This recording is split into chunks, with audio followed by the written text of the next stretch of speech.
A ver si alguien de los que está por aquí me puede hablar un poquito de lo que platicamos ayer. Creo que está solamente Carlos, ahora entró Juana María.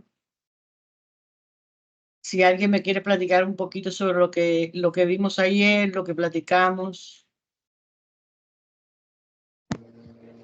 Buenas tardes. Pues ayer Buenas estuvimos tardes, Carlos. hablando, nos estaba diciendo cómo es que íbamos a hacer el marco teórico. Pues más o menos, todavía no he llegado ahí, pero bueno. Eh, pues bueno, más bien ayer realmente dedicamos las 2 horas prácticamente a presentar el curso en contenido como tal, de manera formal, como digo yo, ¿verdad? Vamos a aprovechar hoy las 2 horas muchísimo para poder avanzarle a todo el tema 1, donde el primer paso es justamente elaborar el marco teórico y después los otros pasos que vimos del árbol de problemas, el árbol de objetivos, la identificación del problema de investigación, la propuesta de solución, antes hay que evaluar las alternativas, los indicadores de impacto y, o sea, la implementación de la solución, todo lo que conlleva un proyecto de investigación aplicada. Presentamos los pasos, pero por el camino, según fuimos viendo el cronograma de actividades, el objetivo del curso que está proyectado acá, que es elaborar esos proyectos por parte de ustedes, y dedicamos un tiempo a interactuar. Y en ese sentido es que por eso, Carlos, se quedó grabado eso, ¿verdad?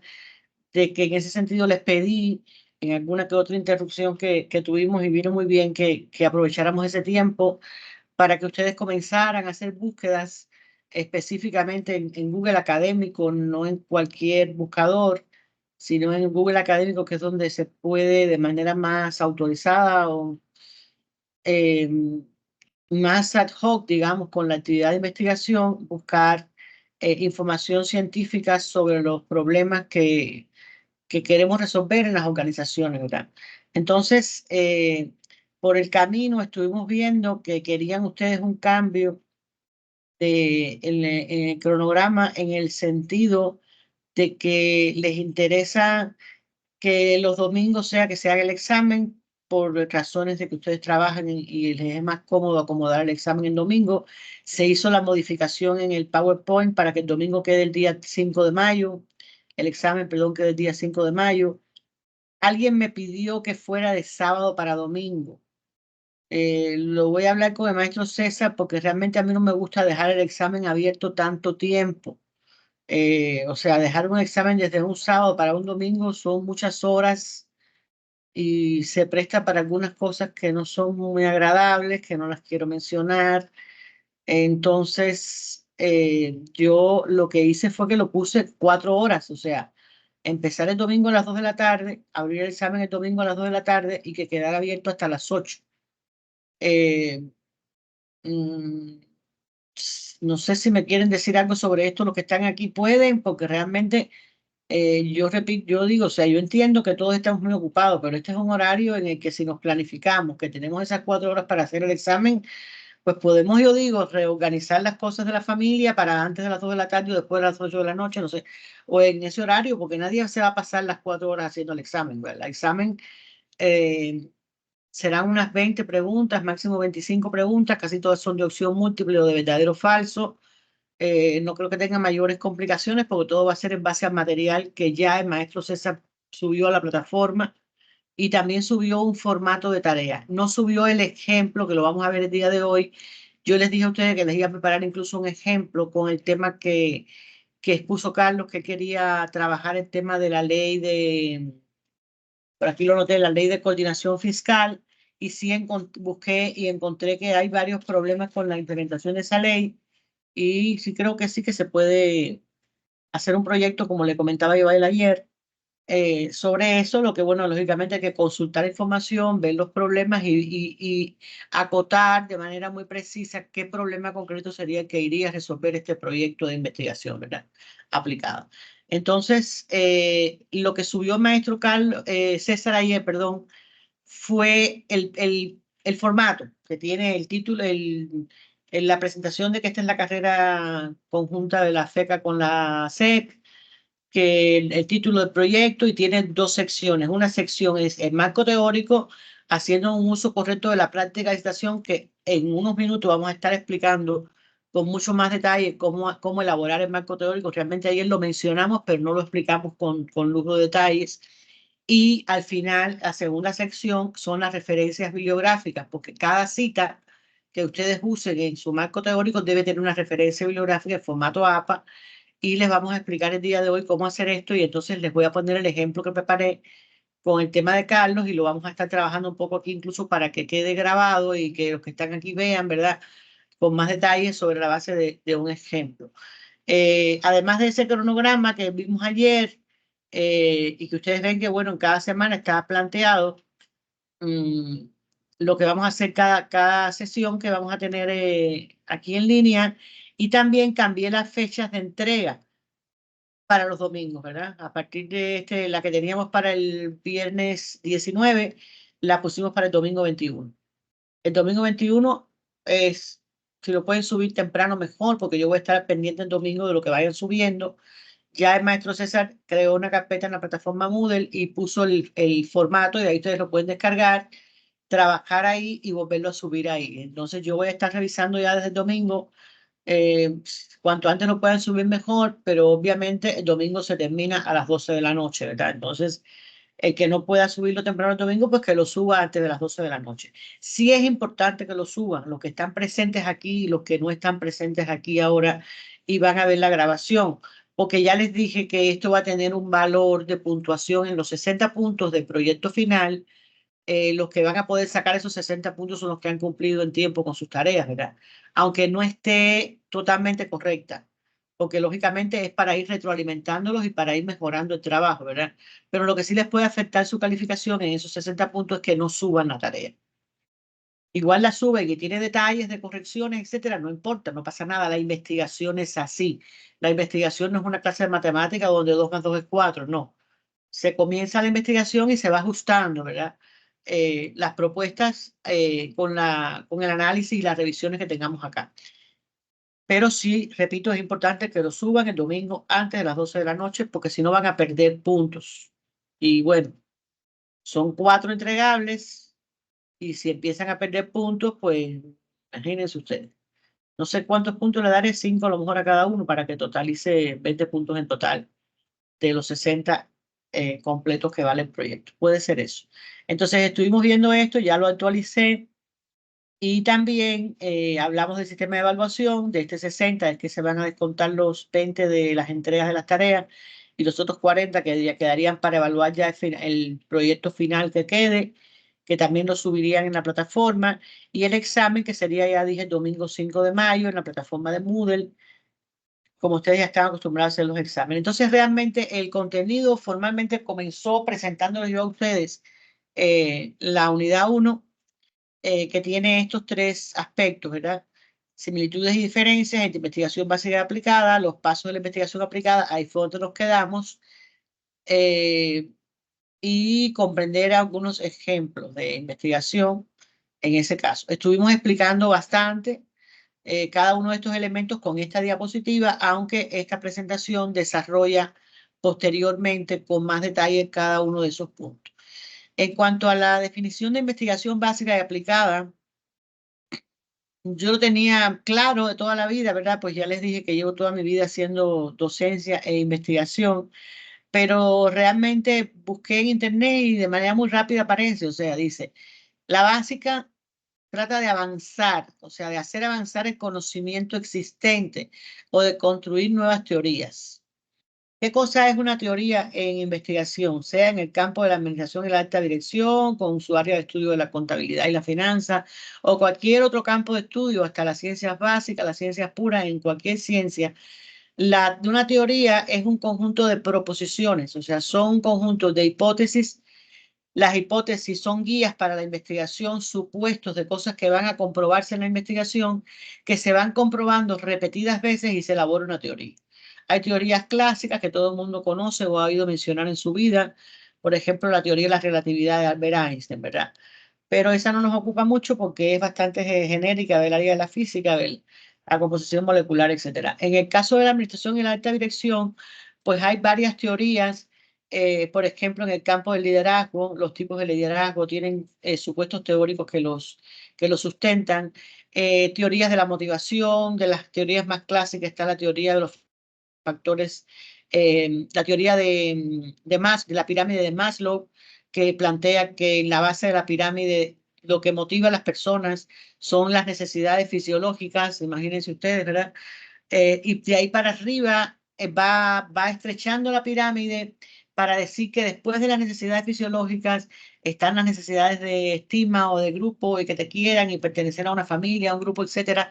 Y lo que está encima de la pirámide son las necesidades de autorrealización profesional, ¿verdad? Eh, de tener una carrera, de tener un trabajo reconocido, en el que uno se sienta a gusto, que no se sienta que está perdiendo el tiempo y cosas así, ¿verdad? Entonces, esa pirámide, por ejemplo, ha sido sucedida por otras muchas teorías. La teoría de los factores de G, etcétera, ¿verdad? No puedo dar una clase de teorías de la motivación ni de teorías del liderazgo, pero sí les quiero poner un ejemplo, ¿verdad? De algunas teorías en el campo de la administración. Esta teoría, por ejemplo, ¿qué pasa con las teorías? Porque son revisadas por los investigadores.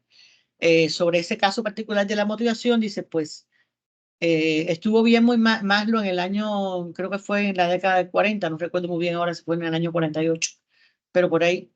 Muy bien Maslow cuando generó esa primera teoría de la motivación y planteó los factores que motivan a las personas en forma de una pirámide donde las mayores motivaciones son en el orden ese fisiológico, ¿verdad?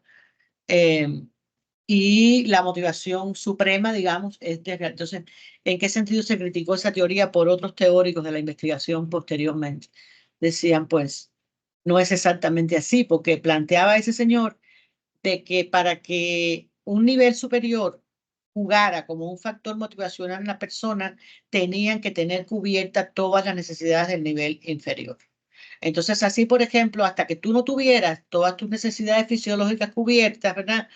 Que son, imagino que todo el mundo sepa aquí, ¿verdad? Comer, hacer sus necesidades fisiológicas, sexo, etcétera. Hasta que tú no tengas esas necesidades fisiológicas básicas cubiertas todas totalmente, pues la necesidad de afecto y de relacionarte con otras personas y de tener círculos sociales o de amigos, etcétera, no va a funcionar como una motivación. Eso no es cierto porque uno puede tener alguna carencia desde algún punto de vista y que lo otro de todas maneras lo motive. Entonces decíamos, por ejemplo, en Cuba hace muchos años, pues si eso fuera así, donde teníamos tantos problemas en el orden material, de vivienda, había muchos problemas, etcétera, pues si no tuviéramos, si eso fuera así, pues no hubiera tantas personas con un nivel profesional elevado en Cuba, ¿verdad?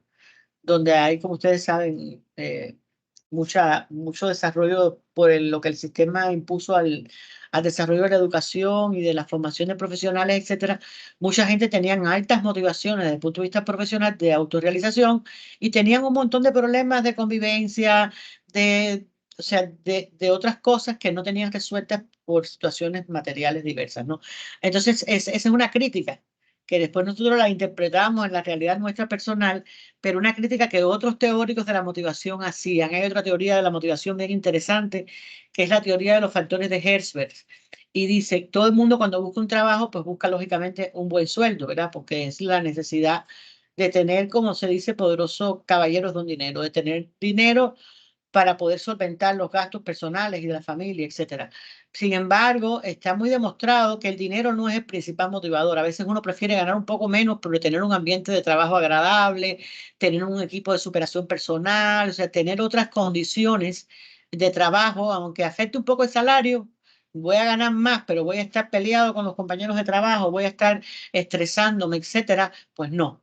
Entonces, plantea eso la teoría de Herbert. Dice, pues que en el campo de la motivación tiene un factor muy importante el salario, las condiciones de trabajo, pero una vez que uno los alcanza y que ya tiene un buen salario con el que se siente a gusto y le da para cubrir sus necesidades e incluso puede tener algunos ahorros, etcétera, y tiene una oficina equipada con lo que necesita para trabajar y todo, ya eso, cuando tú lo tienes, ya lo sientes como un derecho.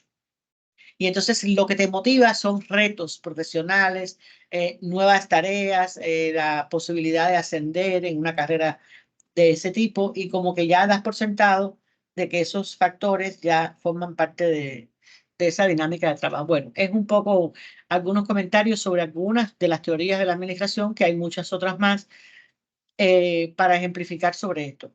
Entonces, esa investigación que genera las teorías, que hace comprobaciones hipotéticas para sedimentar esas teorías, que genera nuevo conocimiento, los estudios de diagnóstico que mencionábamos ayer para revelar comportamiento de diferentes variables en las realidades o fenómenos que se investigan, forman parte de la investigación básica.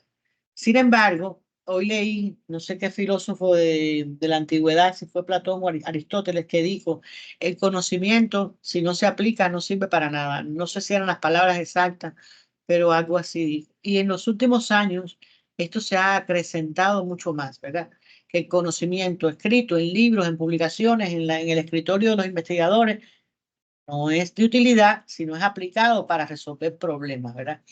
Entonces, la investigación aplicada lo que persigue es eso, o sea, encontrar soluciones a problemas inmediatos, obviamente a partir del conocimiento existente, ¿verdad? O incluso de generar nuevo conocimiento que se aplique, pero para solucionar problemas. Eh, no sé si ustedes me quieren poner algún ejemplo o si quieren que yo les ponga. Hay un ejemplo que es muy clásico, que no es de la administración, pero que se comprende muy rápidamente, que es el tema de las vacunas, ¿verdad? Eh, Hay que hacer una investigación de laboratorio para probar nuevos compuestos químicos, nuevas fórmulas, ¿verdad? De las vacunas cuando no existen para determinadas dolencias, determinadas afecciones, como pasó hace unos años. Lo más reciente que tenemos en la mente es la cuestión del COVID, ¿verdad? Entonces, esa investigación es básica, la investigación que se hace en el laboratorio para generar la nueva vacuna, las pruebas con voluntarios, etcétera. Hasta ahí es investigación básica.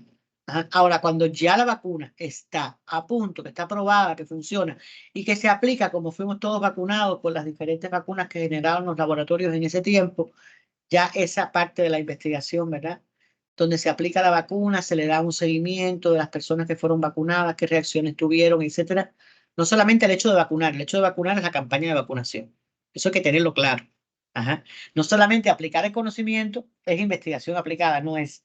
Una vez generado el nuevo conocimiento y aplicado, entonces investigar sobre el comportamiento de ese fenómeno, bueno, en ese caso, qué reacciones hubo, cómo fueron las campañas de vacunación en los diferentes países, con las diferentes regiones de un país también puede aportar, ¿verdad?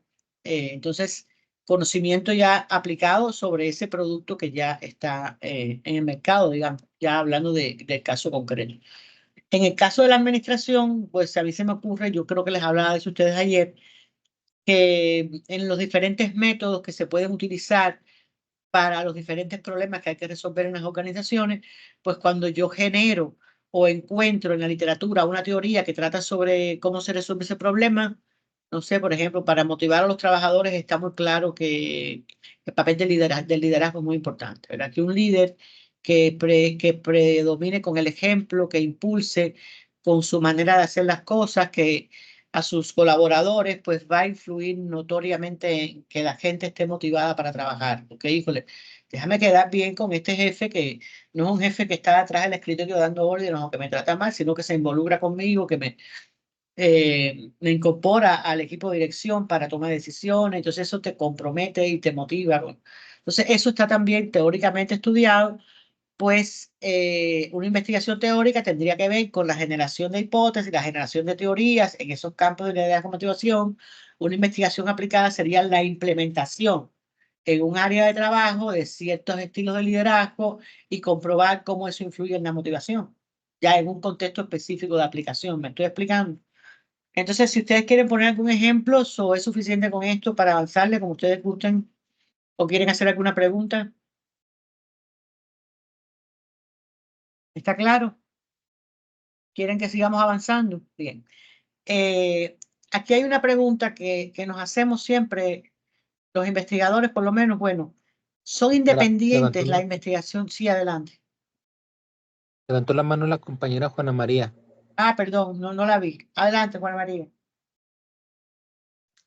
Bueno, muy bien lo que explicó. Otro ejemplo, de una investigación aplicada podría ser el tema de desarrollar un método para purificar el agua en comunidades rurales. Ya ve Muy que en bien. esas áreas su acceso es muy limitado, el agua potable. ¿Eso Excelente podría ejemplo. ser? Claro.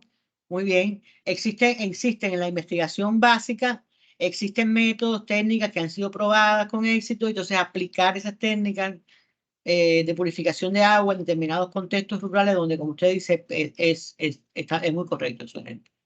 Entonces, esos ejemplos los estamos poniendo para que veamos la respuesta a esta pregunta.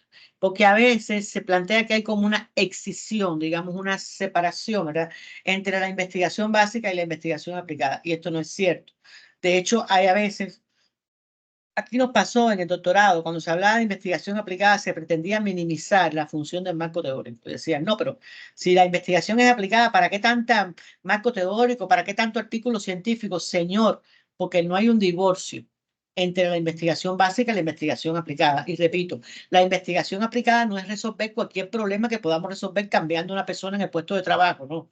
Implica lo que acaba de decir Juana María y lo que les estoy explicando yo. Implica la aplicación de los conocimientos que han sido generados en la investigación científica básica. Entonces, esa investigación científica básica que está publicada en artículos científicos de revistas científicas generalmente autorizadas y con muy buena calidad dentro del campo de conocimiento, pues son los que publican los hallazgos, las teorías, las técnicas, los procedimientos de trabajo que han sido validados desde la investigación básica. Y la aplicación de esos métodos, de esas técnicas, de esas herramientas al contexto de aplicación es lo que completa, ¿verdad?, un círculo o, digamos, una interacción entre la investigación básica y la investigación aplicada. No hay un divorcio. Esto es importante porque a veces la gente cuando habla de investigación aplicada no se da cuenta de eso y minimiza, no le da tanta importancia a lo que es la cuestión de la investigación teórica. Y tienes que hacerla, porque si vas a resolver el problema, pero no lo vas a resolver de cualquier manera, lo vas a resolver en base a conocimiento generado en la investigación básica. ¿Okay? Entonces, esto es importante. Por eso es que estamos enfrascados en esta semana en empezar a buscar literatura científica de los temas que estemos pensando para ver qué métodos, qué técnicas, qué soluciones se están dando por la vía de la investigación científica. Y después ver esos problemas que hay resueltos en la investigación científica o que no están resueltos todavía, pero que están planteados en la investigación, vamos a explorarlos en un contexto de aplicación donde pretendemos resolver el problema. No vamos a llegar hasta allá, no vamos a llegar a la solución, pero por lo menos plantear, ¿verdad?, cómo pudiéramos trabajar la investigación aplicada para solucionar esos problemas. Entonces, yo me quedé con el pendiente de que en el programa que hicimos, porque este programa ya les dije que lo hicimos los doctores Molina, Espinosa y yo, hablamos de esto de investigación básica e investigación aplicada por el nombre de la materia y la insistencia que había en ese tiempo en que toda la investigación que hiciéramos, y les platiqué sobre eso ayer, no se podía quedar en publicaciones y en diagnósticos y en estadísticas muy sofisticadas, sino que tenía que ir a la realidad, en nuestro caso empresarial, a solucionar. También tenemos una línea de investigación que tiene que ver con algunas cosas que está planteando Juana María, que es la línea de redes de valor y desarrollo regional. Ayer les hablé un poco de la que yo lidero, que es la de gestión inteligente de las organizaciones, que es aplicar todo lo que tiene que ver con la inteligencia en el sentido de la inteligencia organizacional, inteligencia emocional, pero también los métodos de soporte a toma de decisiones y inteligencia artificial a la solución de los problemas en las organizaciones. Esa es una línea que es la línea 3. Pero también hay otra línea en la que colaboramos y que el líder de la línea es el doctor Espinosa, el otro que creó este programa para ustedes, que se llama Redes de Valor y Desarrollo Regional. Y ahí hemos trabajado clusterización en la agricultura. El doctor tiene un doctorado en economía agrícola en la Universidad de Texas y tiene mucha experiencia en ese tema de trabajar con el sector agrícola. Entonces también hemos trabajado el desarrollo de clúster sobre todo en los productores de melón. Los productores de melón. Hace poco estuvimos en un proyecto que recibió premio aquí en la facultad, en la universidad, de proyecto de desarrollo social creamos una cooperativa entre la Gualilo Durán. Y ahí andamos trabajando también en esa área, ¿no?, que tiene que ver con desarrollo del sector rural. Y el otro doctor dirige la línea 1, que es la de factores estratégicos para el desarrollo de las organizaciones, que es el doctor Víctor Molina. Entonces, cuando hicimos el programa, no nos dimos cuenta que no mencionamos en el programa estos dos tipos de investigación, la cuantitativa y la cualitativa. que esto ha sido motivo de mucha discusión en la literatura. Cuando surgió la investigación cualitativa hace unos, ¿qué será? Es más joven, es investigación emergente. Digamos que el paradigma, si no han oído la palabra paradigma significa un conjunto de teorías o de cuestiones que son compartidas por un grupo. Entonces, cuando un grupo de científicos comparte una manera de hacer ciencia, se convierte en paradigmática. Entonces, el paradigma cuantitativo es más clásico. La gente está más acostumbrada a hacer ese tipo de investigación. Por eso creo que Carlos ayer u otro colega, no recuerdo qué compañero decía, cuando les pregunté qué era la investigación de acción participativa, me decía hacer censos, hacer encuestas, ¿no? Porque es lo que estamos más acostumbrados a hacer, todos, los que de alguna manera hemos tenido algún acercamiento al área de investigación. Y yo le dije, eso es investigación cuantitativa, ¿verdad? No podemos dar un gran curso aquí que en la materia de metodología de la investigación probablemente hayan tocado estos temas, pero yo creo que sí era conveniente y el día de ayer comenzamos a hablar sobre esto, que explicáramos un poco las diferencias esenciales que hay entre estos dos paradigmas. Son paradigmas, repito, paradigmas como formas consensuadas de hacer las cosas. En este caso, en la investigación, también en la organización puede haber un paradigma vinculado con ciertas maneras en que la organización resuelve sus problemas o hace sus trabajos, etcétera, ¿verdad? Pero aquí estamos hablando de paradigmas en la investigación científica, que son básicamente estos dos: paradigma cuantitativo y paradigma cualitativo. Cada uno de estos paradigmas tiene diferentes tipos de investigación, pero yo quiero concentrarme aquí en algunas diferencias y ponerle algunas explicaciones, ¿verdad? Tratando de esclarecer un poco más sobre esto. Hay un material que se los voy a subir probablemente mañana o el jueves es mañana ya, el viernes, que, que es mucho más extenso para esto, para que tenga tiempo lo lea con más profundidad, ¿verdad? No les va a ser estrictamente necesario para hacer su proyecto, porque aquí lo hemos diseñado el curso de una manera muy pragmática y muy orientada a resultados. Pero aquí hay 2, 3, 4, 5 diferencias entre estos paradigmas de investigación. Cuando en el libro de texto de metodología de investigación del autor Sampieri, que es un autor mexicano del Instituto Tecnológico de Celaya, pero yo uso ese libro desde que doy clases de metodología de investigación hace más de 20 años, es un muy buen libro. Hay más de 14, creo que son 14 diferencias entre estos tipos de paradigmas de investigación. Pero bueno, ya les digo, no podíamos dedicar demasiado tiempo a esto. Entonces vamos a centrarnos en lo que yo considero que son las características fundamentales que diferencian estos dos paradigmas de investigación. Lo primero es el hecho de que la investigación cuantitativa pretende o le interesa, como dice aquí en la diapositiva, generalizar. ¿Qué cosa es generalizar? ¿Qué cosa es generalizar? Bien. Generalizar es hacer un planteamiento desde el punto de vista de la investigación, ¿verdad? Que se pueda argumentar que afecta a toda una población en estudio. Tiene que ver mucho lo de la generalización con el uso de las técnicas estadísticas y tiene mucho que ver con dos conceptos que si ustedes no los conocen, me imagino que sí los conozcan porque ayer alguien mencionaba algo sobre esto, que son los conceptos de población y muestra. Yo pongo siempre un ejemplo muy sencillo, ya vieron desde ayer que me gusta poner ejemplos sencillos de la vida cotidiana para que después se pueda comprender lo más complejo, ¿verdad? Nos sentimos mal, andamos con dolor de cabeza, nos sentimos mareados, tenemos fiebre, pues no, esos son síntomas, ¿verdad? Síntomas físicos de que algo está pasando con nuestro organismo. Pues alguna gente que se cree médico dice, no, pues eso que tú tienes es colesterol alto, O eso que tú tienes, que tienes la presión alta, bueno, tómate la presión, a lo mejor la tienes un poco alta, ahí hay muchas discusiones y muchos parámetros diferentes, ¿verdad? Que tú tienes 140/90 y hay gente que dice que tienes la presión alta y hay médicos que te dicen, no, no te preocupes, que estás en el límite, por lo tanto no la tienes alta, no tienes que preocuparte demasiado de eso, ¿verdad? Yo andaba que casi mis hermanas en un tiempo atrás, no, que toma pastilla, porque tú eres hipertenso. Fui al médico y me dijo, tú no eres hipertenso. Porque un día te sube a 140/90 o incluso un poquito más, no. Tu problema es con las pulsaciones, que si las tienes un poco elevadas. No sé. ¿Por qué les pongo este ejemplo, verdad? Porque cuando tenemos ciertos síntomas físicos, la gente que se cree médico, hay mucha gente así, ¿verdad? Que te empiezan a recomendar, y tómate esta pastilla, que yo me la tomé y con eso se me quitó el mareo. Pues no, o sea, te están generalizando una cura para un problema físico que tú estás presentando a partir de una experiencia personal. Pero eso no puede ser así, porque eso es muy anticientífico, digamos, ¿verdad? Ya desde el punto de vista, hablando más técnicamente de estas cuestiones.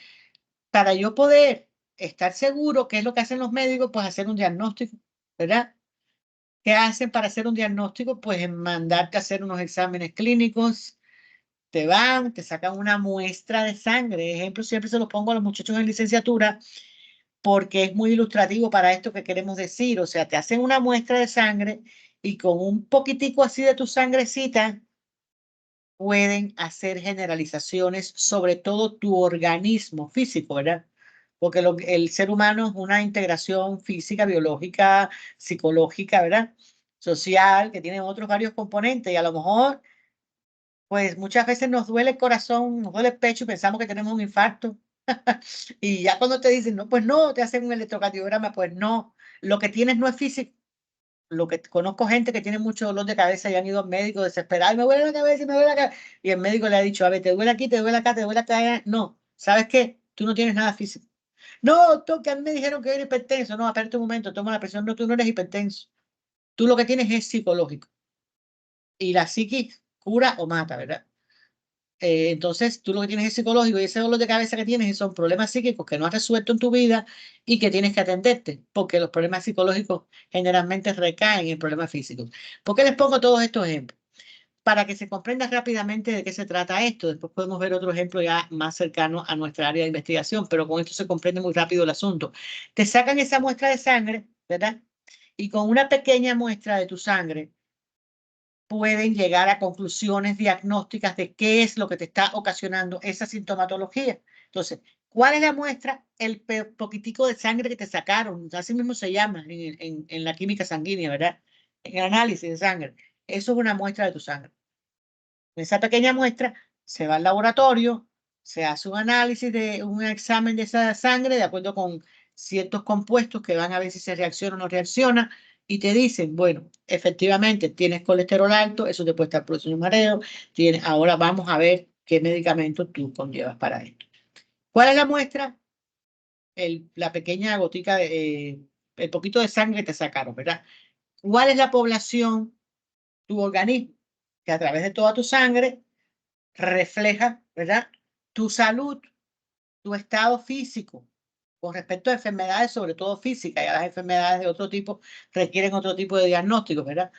Entonces, eso es generalizar. Yo pongo este ejemplo porque cuando pregunto, y hoy voy a avanzar bastante yo en el contenido, aunque les voy a dar algún momento para que ustedes, lógicamente, pueden preguntar cuando quieran, ¿verdad?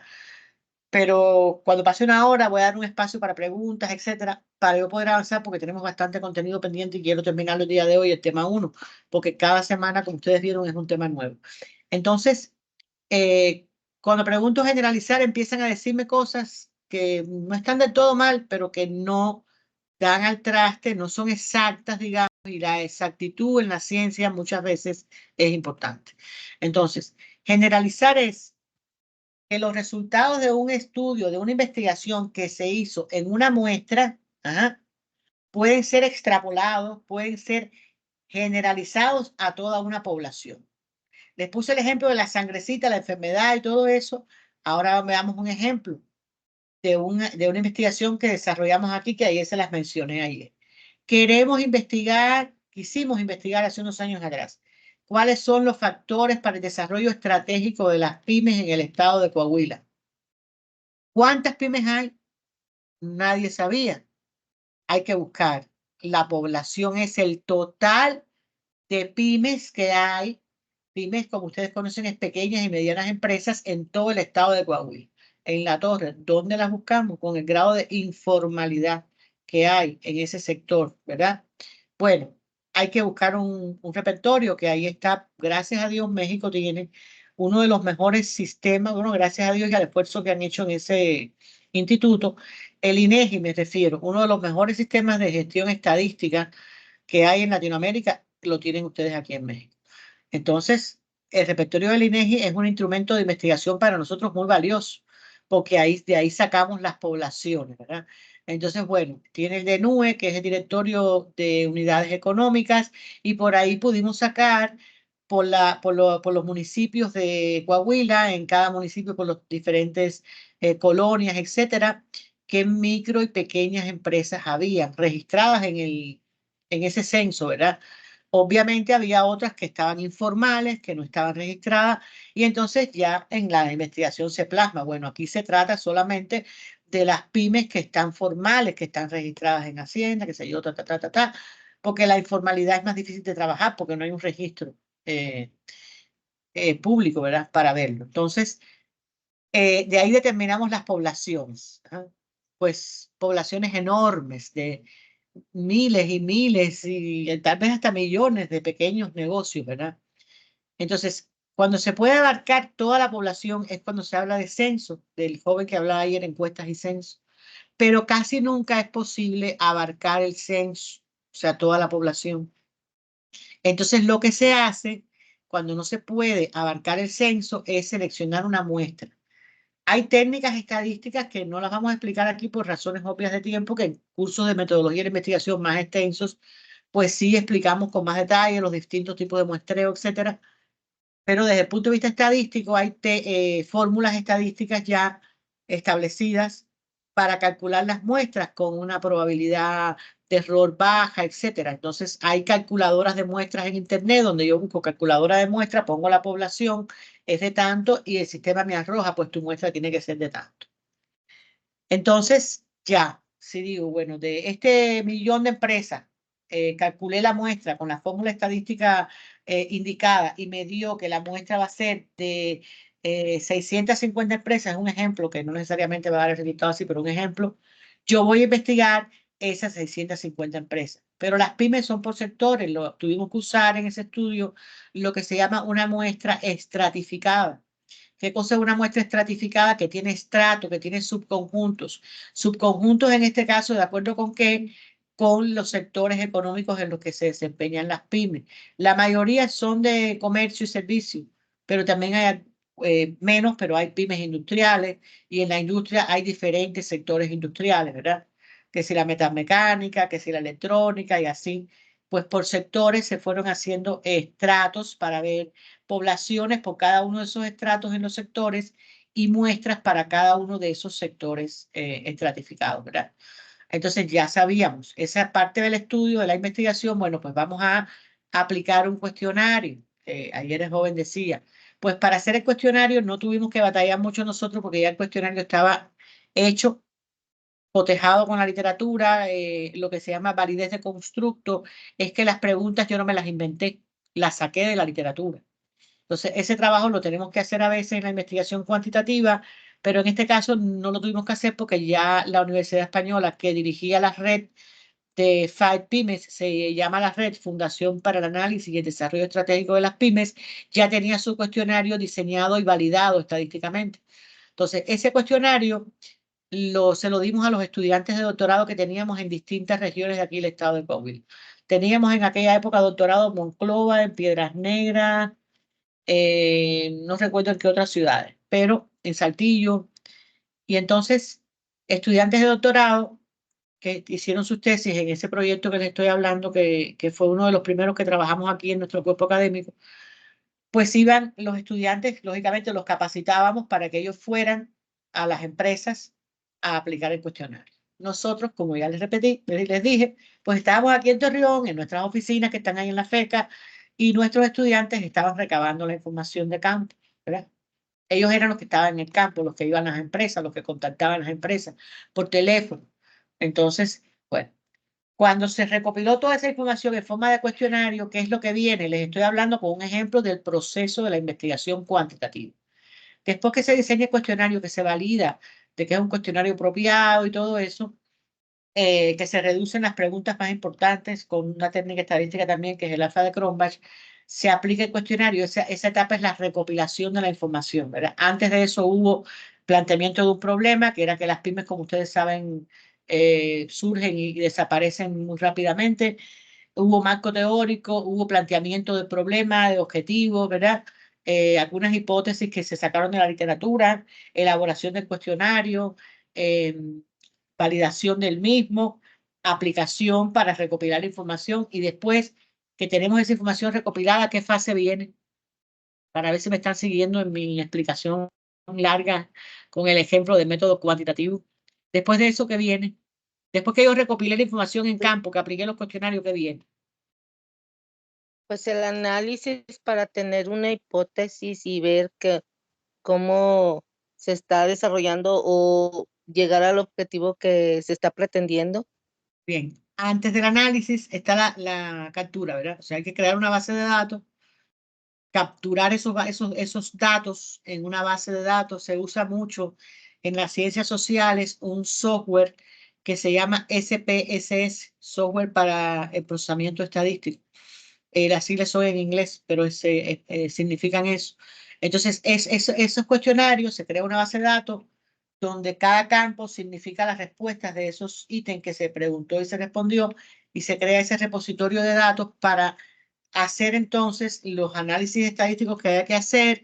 Bueno, aplicar primero los estadígrafos necesarios para poder después analizar. Porque usted tiene una base de datos, como le digo yo a mis alumnos, y pues le va a salir un rollo de análisis estadístico, porque todo está diseñado ahí para que usted meta la base de datos y todo lo que quieras hacer, desde un análisis simple descriptivo por las variables del estudio, hasta un análisis de correlación, hasta un análisis de correlación multivariado. Ahora está muy de moda, como les dije, las ecuaciones estructurales, que son modelos explicativos de múltiples correlaciones. Entonces, usted, sin saber qué es el método, le pica ahí y le sale el chiste es que dominar el método para poder interpretar esos resultados, ¿verdad? Entonces, ¿por qué les explico todo esto? Porque de manera rápida, ¿verdad? Y sin que vean el esquema, les estoy explicando el proceso completo de la investigación cuantitativa.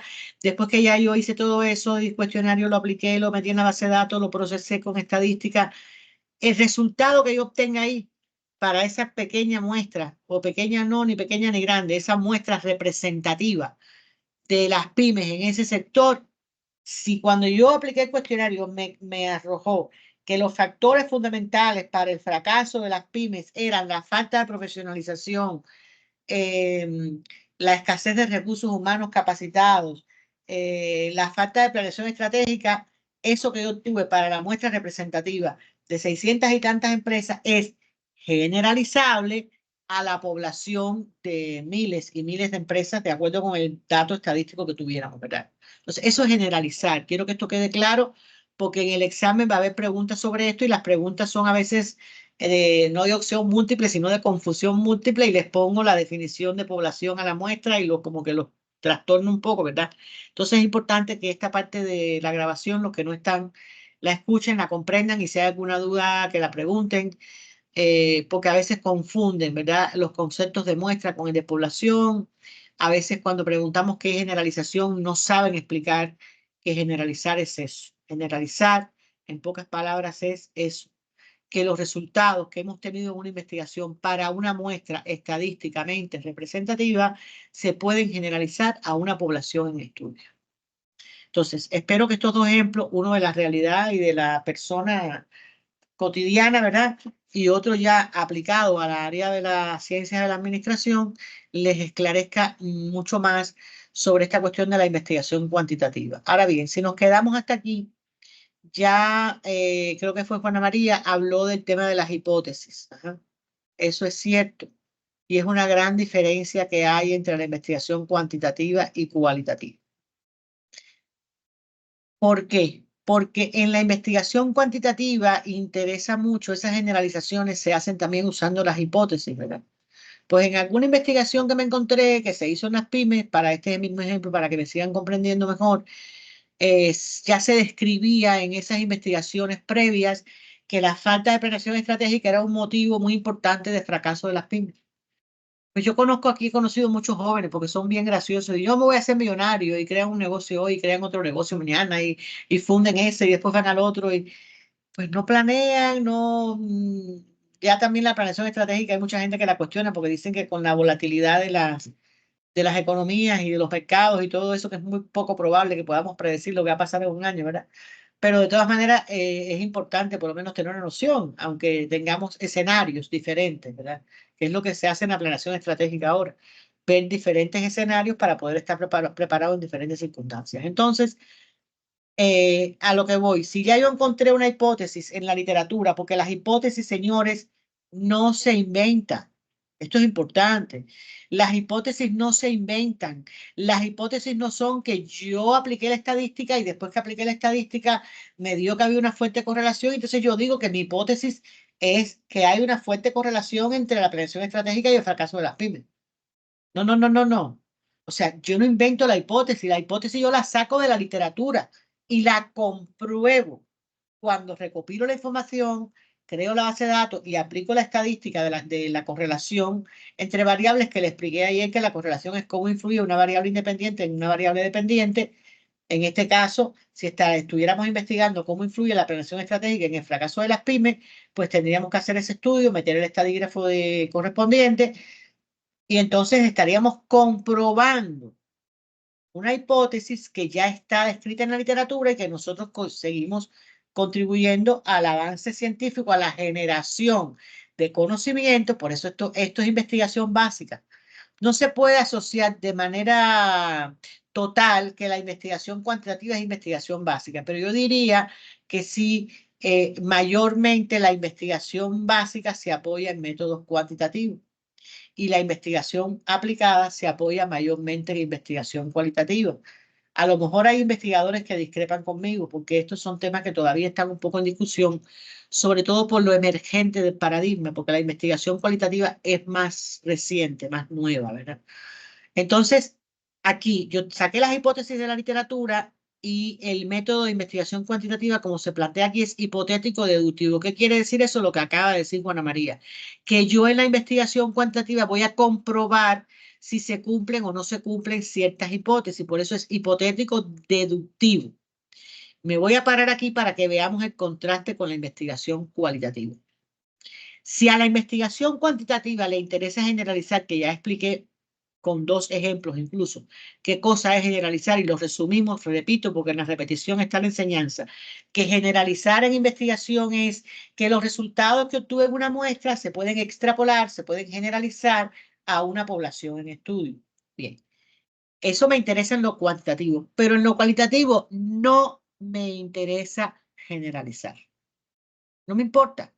Lo que quiero es profundizar en los fenómenos, investigar a fondo las causas de que eso ocurra de esa manera. Lo cuantitativo me reveló que la planeación estratégica es uno de los factores principales que afecta el éxito de las pymes, que no hacen planeación estratégica y por lo tanto van a la quiebra porque no previeron muchas cosas que debieron haber previsto, ¿verdad? En la planeación estratégica. Eso me lo reveló la investigación cuantitativa y lo generalizó para todas las pymes. Pero el cualitativo, la investigación cualitativa lo que quiere es decir, bueno, eso ocurre así, pero ¿por qué ocurre así?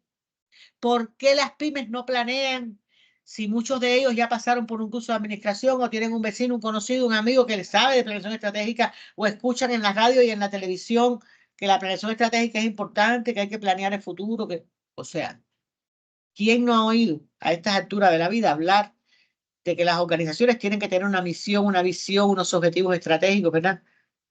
Mucha gente, incluso aunque no hayan pasado a la universidad, porque son términos ya que forman parte hasta del argot cotidiano, ¿verdad?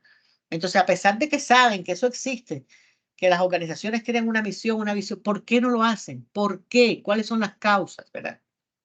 Eso es lo que le interesaría a la investigación cualitativa. Les voy a poner otro ejemplo. Un estudio en ciencias sociales sobre para acercarme a los temas de ustedes. Saben que hay mucha gente que no hace bien que evaden impuestos en sus declaraciones fiscales y qué sé yo. No sé bien cómo son esos mecanismos, ustedes saben más que yo de eso, ¿verdad?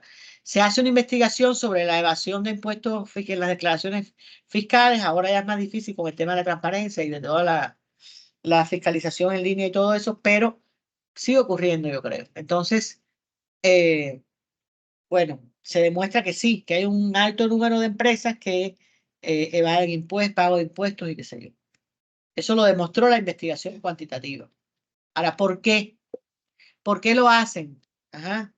Bueno, eh, profundizar en las causas sin necesidad de que esa identificación de causas sea generalizable para todos. No me interesa saber por qué un grupo de empresarios que evaden impuestos lo hacen.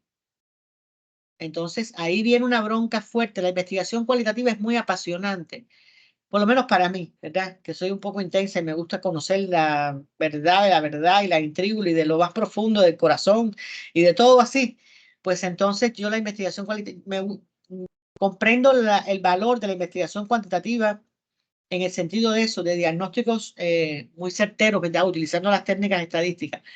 Pero me fascina mucho la investigación cualitativa porque lo que quiere es conocer por qué. O sea, entonces, en temas muy sensibles, muy vulnerables, como puede ser este que hablamos, ¿verdad? En el caso de la economía, porque que unas empresas evadan impuestos, eso afecta totalmente a la economía de un país. Eso implica corrupción, implica muchas cosas feas que pasan en nuestro país, porque ya yo soy también mexicana hace unos años, ¿verdad? Entonces, que pasen esas cosas feas y que afectan, no solamente que sean feas o lindas, sino que afectan el desarrollo de la sociedad y económico de un país, de una región, etcétera, pues tiene graves implicaciones. Bueno, vamos a ver las causas para trabajar las causas, porque si no el fenómeno va a seguir ocurriendo. Si tú no resuelves las causas, los fenómenos van a seguir ocurriendo, ¿verdad? Entonces, por eso me gusta mucho esto. Entonces dice, aquí en las broncas y en las diferencias que hay entre los cuantis y los cuantis le dicen a los cualitativos, ustedes son unos cuentistas, ¿verdad? Unos narradores que lo que hacen es, porque es muy narrativa, o sea, la investigación cualitativa, tú te buscas unos voluntarios, ¿verdad? Unos voluntarios que estén dispuestos a abrir el pecho, a abrir la garganta, ¿verdad? Y a decir de voz, de su propia voz, como se dice, de su ronca voz, ¿por qué hacen esas cosas? No sé, hay temas, eso cuesta trabajo, porque imagínense empresarios declarando por qué evaden impuestos o mujeres violentadas declarando por qué le aguantan golpes al marido, que hay mucho problema de violencia doméstica en México, o así, problemas muy sensibles que se revelan en los diagnósticos que usted quiera hurgar en el por qué. Es complicado. Pero se resuelve. Hay una manera de muestrear, porque a veces también dicen, no, que una golondrina no hace verano, porque una persona te diga eso no quiere decir que esa sea la realidad. A ver, no me interesa generalizar, me interesa conocer en profundidad. Entonces, por lo tanto, yo me voy a buscar un grupo de mujeres que son víctimas de violencia, por ejemplo, para que me platiquen. Entonces, eso cuesta mucho trabajo porque ya el investigador tiene que hacer un rapport, una estrategia de comunicación con esas personas. Hay una técnica de muestreo muy interesante en lo cualitativo, que es el muestreo en forma de bola de nieve. ¿Qué cosa quiere decir? Saben lo que es una bola de nieve, ¿verdad? Igual que así los conflictos también empiezan chiquiticos y se va generando una bola de nieve y el conflicto va creciendo, creciendo, creciendo hasta que llega el momento en que la gente no se puede ver, ¿verdad? Bueno, así también se crean las muestras cualitativas como bolas de nieve. Hay una película norteamericana que me gustó mucho también porque ilustra esto, que es sobre las esclavas negras, las sirvientas, las domésticas en Estados Unidos. No sé si la vieron. Se llama Historias Cruzadas. Hay una joven periodista que quiere hacer una investigación cualitativa sobre los abusos que sufrían esas mujeres negras. Entonces ella se mete porque el investigador cualitativo no está en el escritorio buscando en la literatura y generando, está metido en el campo resolviendo los problemas que tiene que resolver. Pero entonces, esa muchacha, que es una joven periodista, se mete, hace amistad con una negra, una mujer negra que era sirvienta en una casa de mujeres blancas en Estados Unidos. Y la mujer que estaba sufriendo muchos abusos por parte de su patrona, pues le empieza a declarar todas las cosas que ella estaba sufriendo. Y querían involucrar a otras mujeres negras, pero al principio no querían pero cuando vieron que la amiga estaba hablando y que obtuvieron algunos, se fueron animando las unas a las otras, fue creciendo el grupo, ¿verdad? Y al final ella terminó como con 5 o 6 mujeres, no recuerdo, haciendo su investigación y llegando a algunas conclusiones importantes de los patrones de abuso que se repetían. Y crearon un movimiento social para favorecer algunos derechos de estas mujeres, etcétera, ¿no? Entonces, por eso a mí me fascina mucho la investigación. Entonces, el bola de nieve viene por eso, porque tú encuentras un voluntario que está dispuesto a abrir su corazón y a decirte el porqué de las cosas, ¿verdad? Y a veces es una persona o 2 personas. Por eso se trabaja como